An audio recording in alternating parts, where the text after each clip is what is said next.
Hello guys, welcome back to China Vamshi. So ఈ రోజు video ఏంటంటే, ఫస్ట్ థింగ్, ఈ మధ్యలో చాలా మంది జాబ్ల కోసం ఈ బెట్టింగ్ స్కామ్స్ అలా పైసలు పెట్టి చాలా మంది మోసపోతున్నారు కదా. సో అలాంటిది ఒక ఇన్సిడెంట్ మా వాళ్ళకి, మా ఫ్యామిలీలోనే జరిగింది. సో అది ఏంటో చెప్తా. ఈ వీడియో కూడా ఎక్కువ లెంత్ ఉండదు. సో వీడియో ఎక్కడ స్కిప్ చేయకండి, మొత్తం చూడండి. కొంచెం ఈ వీడియో వల్ల మీకు కూడా యూజ్ అవుతుంది, కొంచెం అలర్ట్ అవుతారు. చేసుకుని వస్తే మీ వాళ్ళకి ఎవరికైనా ఇలా అడిక్ట్ అయ్యి జాబ్ల కోసం అంటే క్రియేట్ చేస్తూ పైసలు ఇచ్చి మోసపోయి ఉంటారు. సో వాళ్ళకు కూడా వీడియో షేర్ చేయండి, నెక్స్ట్ టైం ఇట్లా అవ్వకుండా ఉంటారు. ఇప్పుడు స్టోరీ ఏంటంటే, ఇప్పుడు అసలు మా వాళ్ళే వాళ్ళు, బయట ఎవరు కాదు. ఏమైందంటే, ఈమె జాబ్ కోసం క్రోమ్ ఓపెన్ చేసి అందులో జాబ్ సెర్చ్ చేస్తుంది. సో అందులో అన్ని ఫేక్, ఫ్రాడ్ ఇవే ఉంటాయి. అయితే నెంబర్ వాళ్ళకి వెళ్ళిపోయింది. అక్కడ నుంచి వాట్సాప్లో మెసేజ్ వచ్చింది, మీరు ఇట్లా జాబ్కి అప్లై చేశారు కదా అని చెప్పేసి. అది ఫేక్ రియల్ ఎస్టేట్ జాబ్ అనమాట. అవును సార్ చెప్పండి అంటే, ఇట్లా మీరు ఫస్ట్ మీరు 750 రూపీస్ కట్టండి, మీకు మేము ఐడి కార్డ్ ఇస్తాం, మీకు జాయినింగ్ డేట్ ఇస్తామని చెప్పేసి అన్నారు. ఓకే అని చెప్పేసి ఫిజికల్ ఏం చేసింది, కట్టేసింది. ఓకే, అక్కడ దాకా బాగుంది. మళ్ళీ ఏమైంది, మీకు ల్యాప్టాప్ ఫోన్ ఇస్తాం, మీకు ఒక 35,000 దాకా ఖర్చు అవుతుంది, మీరు పెట్టుకుంటారా అనేసి. అంటే సార్ నా దగ్గర లేవు సార్, ఎట్లా అట్లా ఎట్లా అని చెప్పేసి, పైసలు లేకనే మనం జాబ్ పోతాం ఫస్ట్ థింగ్. లేవు సార్ అది అంటే, సరే అమ్మా, నీతో పాటు ఇంకొక 5-6 మంది జాయిన్ అయితే ఉన్నారు, వాళ్ళు కూడా వస్తే వాళ్ళకి కూడా కలిపి మీకు ఇచ్చేస్తాం. ఏంటిది, ల్యాప్టాప్, ఫోన్, ఛార్జర్. ఏం ఛార్జర్ అంటే ల్యాప్టాప్ ఛార్జర్. అక్కడ అది బాగుంది, సరే ఇస్తారులే. ఈ పిల్ల కాన్ఫిడెన్స్తో ఉంది. యాడ్ చేస్తే ఏమైంది, అమ్మ ల్యాప్టాప్ ఛార్జర్ మీకు ఇస్తున్నాం కదా, కొంచెం మీరు మా దగ్గర ఏమైనా అమౌంట్ పెట్టాలని చెప్పేసి వాడు ఎట్లనే తెలిసి ఈ పిల్ల దగ్గర పైసలు దింపాలని ట్రై చేస్తుండు. అంటే ఈ పిల్ల ఏం చేసింది, ఫ్రెండ్స్ దగ్గర అక్కడ ఇక్కడ ఒక 2,000 4,000 అడుగుకొని ఒక 10,000 దాకా వేసింది. ఇంకోటి ఏమైంది, వాడు ఏం చేసిండు, అమ్మ ఇప్పటికి చాలా మంది జాయిన్ అయ్యారు, నేను మీ అకౌంట్కి 35,000 పంపిస్తా, మీరు ఫోన్ ల్యాప్టాప్ తీసుకోండి. అసలు 35,000కి ఒక ల్యాప్టాప్ ఒక ఫోన్ వస్తుందా. ఈ పిల్లకి లేక సరే సరే అని చెప్పేసి ఉన్నది. వాడు ఏం చేశాడు, ఆ స్క్రీన్ షాట్ ఎడిట్ చేసి ఈ పిల్లకి వాట్సాప్ పంపించాడు, ఈ 35,000 కొట్టినట్టు. ఇంత స్కామ్ చూడండి. సరే, ఆ 35,000 ఈ పిల్ల అకౌంట్ చెక్ చేసి ఈ పిల్ల అకౌంట్లో పైసలు లేవు. ఈ పిల్ల కాల్ బ్యాక్ చేసింది, సరే 35,000 నా అకౌంట్లో లేవు కదా, మరి ఏం చేయాలి. 35,000 మీరు కొట్టాలి, నాకు స్క్రీన్ షాట్ పంపిస్తున్నారు కానీ అకౌంట్లో పైసలు లేవు. వాడేమంటాడు, అమ్మ పైసలు కనిపించవు, మీరు వెళ్ళి స్కాన్ చేయండి పైసలు అయితే అంట.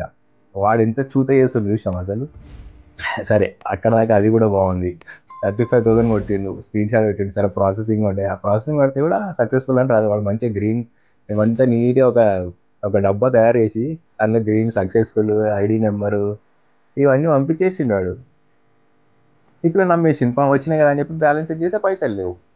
ఇక ఈ పిల్లకి మనీ వేసినాక ఈవినింగ్ నుంచి టార్చర్ చేస్తున్నావు, ల్యాప్టాప్ కొంటావా, ఫోన్ కొంటావా, కొంటావా అని చెప్పేసి, లేకపోతే మా పైసలు మాకు రిటర్న్ కొట్టు అని చెప్పేసి ఇక టార్చర్ స్టార్ట్ చేసింది. మళ్ళీ ఈ పిల్ల ఏం చేసింది, భయపడి, అంటే వాడు ఎట్లా భయపెట్టిస్తుండే ఒక మనిషిని, ఆమె చచ్చిపోవాలి లేకపోతే ఉన్నవన్నీ ఆయనకి ఇచ్చేసేయాలి, ఆ రేంజ్లో భయపట్టిస్తుంది. ఉన్న కమ్మలు, చైను, పట్టీలు గిట్టీలు ఏ ఉంటే అవన్నీ అంటే అదే గిరి పెట్టేసి అమ్మేసి వానికి పైసలు వేసేసింది. దగ్గర దగ్గర 35,000 to 40,000 వేసింది. కట్ చేస్తే నాకు కాల్ వచ్చింది, నాకే కాల్ వచ్చింది. ఆ పిల్లనే కాల్ చేసి ఇట్లా అయింది ఇట్లా అయింది ఇట్లా అయింది అని చెప్పి నాకు ఈ స్టోరీ మొత్తం ఎక్స్ప్లెయిన్ చేస్తుంటే, అక్కడ నుంచి వాడు ఫోన్ చేస్తున్నా ఆ పిల్లకి ఆల్రెడీ, ఇంకా పైసల కోసం ఇట్లా ఇబ్బంది పెడుతున్నారు అది అని చెప్పేసి అని. సరే కాన్ఫరెన్స్ తీసుకోరా నేను మాట్లాడతా అని చెప్పేసి అన్న. కాన్ఫరెన్స్ తీసుకోగానే తిట్టరాని తిట్లు, అనరాని మాటలు అన్నీ అనేసిన నేను. దగ్గర దగ్గర భయంకరలోనే అది తిట్టాగానే వాడేం చేసిండు, ఫోన్ నెంబర్ బ్లాక్లో పెట్టేసిండు. ఇట్లా ఫోన్ కట్ చేసి ఇక మా నెంబర్ ఉంది ఇప్పటికీ నా దగ్గర, వాడు నా నెంబర్ కూడా బ్లాక్లో పెట్టేసాడు. చూసిరా ఎంత ఈజీ స్కామ్ అసలు. ఫస్ట్ ఒకటే చెప్తా నేనైతే, మన దగ్గర డబ్బులు లేకనే మనం జాబ్కి పోతాం. ఆ 35,000 40,000 ఉంటే మనం ఇంకా 2 నెలలు ఇంట్లోనే కూర్చుంటాం, ఇంకా మంచి జాబ్ దొరికేదాకా. ఆ డబ్బులు లేకనే కదా మనం జాబ్కి పోతాం. అట్లాంటివి వాడు ఎవడో డబ్బులు అడుగుతున్నాడని చెప్పి మన దగ్గర ఉన్నవాడిని నమ్ముకున్న వాడికి పైసలు ఇస్తే మనం అడుగు తింటామా. అసలు అల్లా ఇలా నమ్ముతారు భయ. ఇవాళ రేపు ఇంట్లో వాళ్ళు, సొంత సొంత ఇంట్లో వాళ్ళని నమ్మట్లేదు, మీరు బయట ఎవడో జాబ్ ఇస్తారంటే మీరు వాడిని ఎట్లా నమ్ముతారో నాకు అర్థం కాలేదు. బెట్టింగ్ షాప్స్ గురించి మాట్లాడితే, రీసెంట్ మా వాడు ఒకడు చనిపోయాను ఏంటి అత్తాపూర్లో. వాడు దగ్గర దగ్గర 5-6 లక్షలు లాస్ అయిపోయిండు. ఫస్ట్ పైసలు వస్తాయి, వాడు రుచి చూపిస్తాడు. ఏదైనా అంతే కదా, వస్తున్నాయని చెప్పేసి మనం ఊకేస్తే సిద్ధంగా పెట్టుకుంటాం అంతే. అదే అయింది ఈడ. ఎందుకు దగ్గర దగ్గర వాడు మళ్ళీ లాస్ అయిన దాకా మళ్ళీ బయటకు ఒక 5-6 లక్షలు అప్పు చేసి మళ్ళీ అవి వాళ్ళు ప్రెజర్ చేయబట్టి ఇప్పుడు ఇస్తా, గంటకి ఇస్తారు, రేపిస్తా, ఎల్లుండి. ఎందుకంటే వానికి నమ్మకం పైసలు వస్తాయి కదా చేస్తే. వస్తున్నాయి పోతున్నాయి, వస్తున్నాయి పోతున్నాయి, ఇదే అయింది. లాస్ట్ ఏమైనా వాడే లేకుండా పోయిండు. సో ఇట్లా మిమ్మల్ని నమ్మి మీరు, నేను ప్రొటెక్షన్ ఇస్తా, నేను అది చేస్తా, నేను ఇది చేస్తా అని చెప్పేసి మిమ్మల్ని నమ్ముకొని వాళ్ళు అది లాగిన్ అయ్యి వాళ్ళు పైసలు పే చేసుకొని వాళ్ళు ఇంతమంది మోసపోతున్నారు.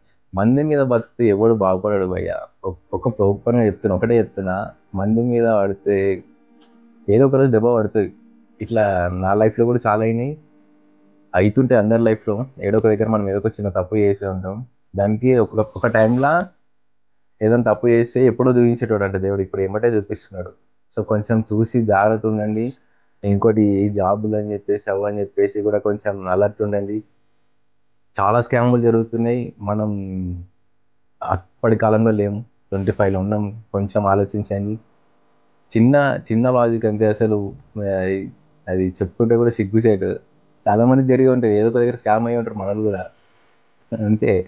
సో మీరు కూడా కొంచెం చూసి జాగ్రత్త ఉండండి. నా నుంచి ఒకటే చెప్తా ఏంటంటే, మన పక్కన ఉన్నాడు మనకు శత్రువు భయ్య, నాకు తెలిసి. సో ఇట్లా చెప్పలేం, ఎవరు అందరూ ఒకటేలా ఉండరు, కానీ ఎప్పుడు ఏం జరుగుతుందో కూడా తెలియదు. మన పక్కన ఉన్నాడు రేపు రేపు రేపన్నాడు వేరేటోడు సీరియల్ ఆపించి మన ఆపించాలని మన గురించి ఆడ అయితే బ్యాడ్. అంతే, ఇదే జరుగుతుంది జరుగుతుంది అది ఇప్పుడు. సో కొంచెం చూసి ఉండండి, జాగ్రత్త ఉండండి. చాలా జరుగుతున్నాయి. ఏది చేసినా కొంచెం వెనక ముందు చూసి అడుగేయండి, సెట్ అయిపోతాయి. ఇల్లీగల్ కాకుండా లీగల్గా బతకడానికి ట్రై చేయండి, తొందర సక్సెస్ అవుతారు. ఈ వీడియో నచ్చితే లైక్ చేయండి, షేర్ చేయండి, సబ్స్క్రైబ్ చేసుకోండి. మీ ఫ్రెండ్స్కి, మీ వాళ్ళకి ఎవరికైనా ఇలా జరిగి ఉంటే కూడా షేర్ చేయండి. ఇంకోసారి వాళ్ళు అలర్ట్ ఉంటారు. జరిగిన వాళ్ళు ఉంటే కూడా షేర్ చేయండి, వీడియో చేసి కొంచెం వాళ్ళు కూడా అలర్ట్ అవుతారు. ఈ వీడియో అందరికి ఉపయోగపడుతుంది నేను అనుకుంటున్నా. So thank you for watching. కొంచెం నా వీడియోస్కి మీరు సపోర్ట్ చేస్తారని నేను అనుకుంటున్నా. ఇంకా గట్టి సపోర్ట్ కావాలి. కాలం తర్వాత మళ్ళీ నేను యూట్యూబ్లో అడుగు పెట్టడం చేశా. And love you all. Bye.